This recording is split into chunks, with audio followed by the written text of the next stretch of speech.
Aloha from Maui. This is Shakti Carola Navran. I'm an online astrologer. Do most of my work online through Skype, doing readings with people, and I do all these forecasts for you. So today I'm going to do the weekly power astrology forecast. So I always look into the coming week and what's going to happen, kind of from the perspective of an overview.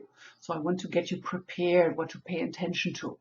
Then I also do the 1 minute forecast people listen to in the morning or in the evening before the next day. And that will prepare you for the more actual things. What's happening that day? Where's the moon? Where is it stepping into? What's happening that day? And the weekly forecast is much more in depth, and I have a lot of fun doing it for you. So I hope that you will like and sign up if you haven't signed up for your subscription and your newsletter, so then I can keep you in the loop. For Facebook, it's really important, and of course YouTube, that people leave comments and likes, so then it's become more available to other people. So if you like my work and you want to support me and help it to get out to people who enjoy this kind of work, I would love to hear your comments and see that I'm not just talking into an empty space here. Okay, next week coming up, we have the sun stepping into the next sign. Remember, the archetypal zodiac is a circle of evolution, a circle of growth and maturation. So we started with the spring equinox with the sun stepping into Aries, so now it's stepping into the next sign, the second sign. So in each sign, whenever the sun is stepping into the next sign, it's kind of a breath coming in or going out.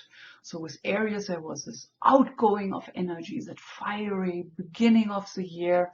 Now with the sun going into Taurus, there's more a sense of settling down, of getting grounded, of paying attention to the details and practicalities of life. So Taurus is ruled by Venus, so it's a very sensual earth sign. So it's all about who we are in this body and how we honor that body and what we do with that body. So that's kind of the underlying energy throughout the month till the sun steps into the next sign. So we are invited to integrate our daily affairs from that perspective. So there will be an invitation to become more adjusted in the realities and demands of life. So to get our financial trip together is part of a Taurus perspective, to take care for the body, for the well-being, for the enjoying life through the body. That's part of Taurus as well. So, and we will need that because Pluto is turning retrograde. So it will be revisiting degrees in Capricorn, which is also an earth sign. And that's kind of going to slow things down and put more pressure onto how we are around transformational processes, how we are about surrender, letting go of structures we are not, we don't need anymore. So Pluto is known as the god of the underworld, the god of death, the god of transformation. So the idea is that whenever we want to soar and become that phoenix out of ashes, which is a high realm of Pluto, we have to go down. We have to go into the hell realms, into the underground, into the unconscious structures. And we all have lots of trauma and wounds in those unconscious dimensions of our personality. Remember, I have talked about we all are a wave in the ocean. This metaphor was used, I think, first with Carl Jung, who relates to the top of the wave as our self-consciousness, our identity, and the belly of the wave as our personal unconscious. and then the ocean each wave is coming out of, he related to as the collective unconscious. So Pluto rules not only our personal unconsciousness, but the collective. So we are, as a wave, we are part of the ocean. So by being able to expand our sense of identity and lowering that demarcation line between the self and ego and the unconscious structures, we are integrating deeper dimensions, which sets us free, which makes more energy available. Because if we carry trauma with us, and if you don't have had trauma in this lifetime, be sure there is some karmic stuff. So we all carrying certain deep soul wounds or traumatic shadow dimensions in us. So whenever we have Pluto activations or Pluto in the forefront, then we need to deal with our personal unconscious structures and the bigger reality, the collective, and what's going on in the world. We are in a lot of insecurity and fears, and it's not only our personal fear and insecurity, because we are all connected. So we are impacted of what's going on in other people's emotional fields and experiences. And in a way, that's a good thing, because all our individual suffering and pain is if we're only identified with the top of the wave. So with Pluto revisiting those places in Capricorn, it's about deepening and really taking that deeper, more psychoanalytical, honest look at your own wounds, your own structures, your own fears, your own darkness, your own shadow material. And then it becomes really impactful for you if you have any planets in Capricorn or Cancer, which are directly impacted with the position that retrograde is happening of Pluto. So for all planets in Capricorn, having Pluto in the sign is more or less impactful. And because it's not only about the trauma and the woundedness we carry from this lifetime, but especially and even more impactful, because it gets mirrored back into this lifetime, is what we carry already with us into this lifetime. So you want to know where this Pluto retrograde is happening in your chart. So this retrograde is happening on Wednesday, the 20th, and starts out at 19 degrees in Capricorn, and will turn direct end of September, and goes all the way back to 16 degrees in Capricorn. So that might be not much, but depending on where it happens, and if it's happening around a planet in your chart, that is a lot what's happening there and activated.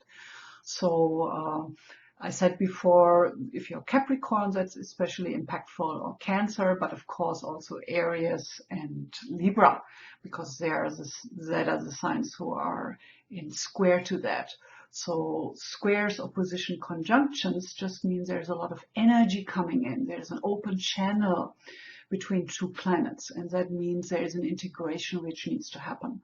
So if you have Pluto squaring any planet in your chart, you need to integrate that Plutonian transformational energy. So there's something to be integrated, to be looked at in a very deep and honest way. So if you don't know your chart, you can go to my website, mauiastrologyreading.com, and you sign up for my newsletter. First of all, you have access. I put all my longer videos on there, so I can keep you in the loop, and you will get access to create your own birth chart, and you get your free love stone report. So if you have been following me, you know that I work with gemstones. and the metaphysical healing, mind-enhancing qualities of the gemstones and how to use them in meditation or in jewelry. I used to be a jeweler for many, many years. So I end every one of my forecasts with a little perspective, what kind of gemstone you can use to support yourself. So any gemstone you bring into your energy field will do something to your subtle body. So if we do that in a conscious way, we can also use not only the frequency of a certain gemstone we bring into our field, but we can also use it as a conscious anchor, as a conscious focus point for something. So we have 2 other planets moving into the next sign this month. So on Wednesday there is Mercury stepping into Aries, and the day after, on Thursday, there is Mars stepping into Gemini. So Mercury is the ruler of Gemini. So there's a lot of activation around our mental capacities and our curiosity, our ability to filter things in a certain way, to learn new things, to understand ourselves. So with all that Pluto stuff, I think it will help us to really take that very clear, deep perspective. And when we do that, it's really freeing up certain energies we before needed to put things under the threshold of our consciousness to keep them down. So that's really the benefit and the gift of doing that inner work, that not only do we break free from those inner habituated structures, but also we feel more energized. We have more life force available to really step forward into the direction we want our life to flow. And then if we reintegrate what I said about the sun in Taurus, then we know that this month especially there's a practicality to it all. So all the transformation, all the healing we will be able to do in the coming months, and especially starting this week, will show up in a certain way. We're able to really be in this body in a certain way.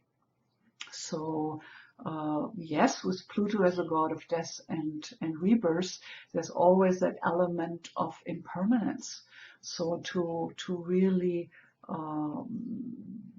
become aware of that and develop that perspective of watching ourselves from a more impersonal witness perspective goes a long way towards how we are able to handle those deep inner structures and emotions when they come up.